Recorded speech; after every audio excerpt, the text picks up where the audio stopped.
সবাই কিন্তু হক কথা বলে না। কেন বলে না? কেন বলে না? হয়তো গলার মধ্যে ছুরি সর্ব না হই দাওয়াত কইমা যাইব। ঠিক কিনা? মো কথা কই না, ঠিক কিনা? আমাকে আপনারা দাওয়াত করে আনছেন, আমি যাহা জানি তার ভিতরে বলার চেষ্টা করব। কেন করব? কেন করব? আমি আপনাদের পূজা করি না, আমি পূজা করি কার? মাওলা। আরো জোরে বলেন, আল্লাহ পাকে। আল্লাহ। তো বরিশাল ভোলায় একটা বেয়াদব, এই বেয়াদবে ফেসবুক ইন্টারনেটের মধ্যে আমার নবী পাককে নিয়ে সে গাল মন্তব্য, মানে বাজে মন্তব্য করছে। এইগুলা যদি আমি মুখ দিয়ে বলতে যাই আর আপনারা শুনেন, তাহলে আমার বিশ্বাস হইতেছে আমাদের ঈমানটা হালকা হয়ে যাবে। তাহলে আপনারা বুঝে নিয়েন, এই বেয়াদবের বাচ্চা হিন্দু হিন্দু শতকরা 95% মুসলমানের রাষ্ট্র এই সোনার বাংলাদেশ।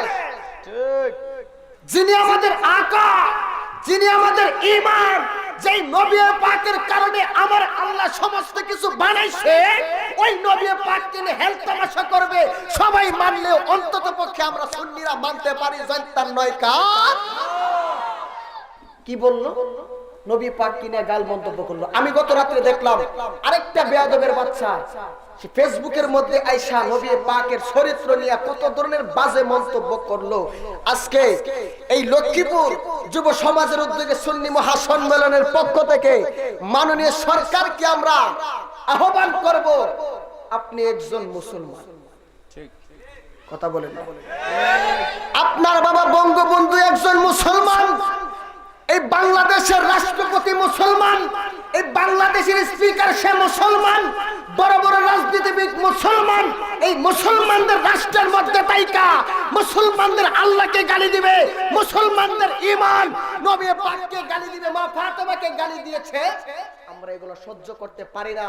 আমরা আজকে এই মাহফিল থেকে আপনার কাছে আকুল আবেদন জানাই, অচিরেই এই বেয়াদবের বাচ্চাকে আইনের আওতায় এনে ফাঁসি দেওয়া হোক। আমরা চাই কি চাই না? আরো জোরে বলেন, চাই কি চাই না?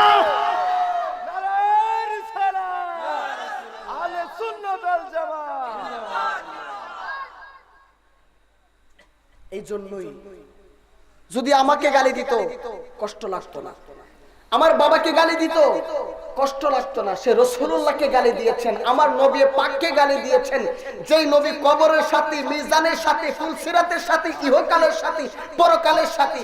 সে আবার লাইভের মধ্যে বলতেছে আরো গালি দিবে, পারলে মুসলমানরা নাকি তার কি করতে পারে, আমরা নাকি তার কি শিখতে পারি, এগুলা সে বলতেছে। অন্ততপক্ষে আমি বলি, আমি সুজন শাহ যদি তোমারে পাইতাম, তোমার গলার মধ্যে পাড়া দিয়া তোমার দেহ থেকে আমি প্রাণটাকে ছড়াইয়া দিতাম। ঠিক কথা কন না কেন? এটার প্রতিবাদ করেছিলেন ভোলায় কিছু মুসলমান। তাদেরকে সরকারি লোক, পুলিশ বাহিনী তাদেরকে গুলি করে মেরেছে। যাদেরকে মারছে তারা শহীদ হয়ে গেছে। আল্লাহ তাদেরকে শহীদের মর্যাদা দান করুক, জোরে বলেন আমিন।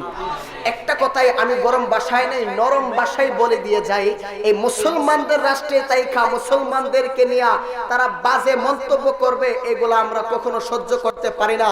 মাননীয় সরকারকে বলবো, আপনি অচিরে এগুলার বিচার করেন। কেন তারা এই ধরনের খেল তামাশা ইসলামটাকে নিয়ে করতেছে? আমরা যারা ইমানদার নবী পাকের পক্ষে আমরা থাকতে চাই কি চাই না? আরো জোরে বলেন, চাই কি চাই না? আল্লাহ কবুল করুক, জোরে বলেন আমিন।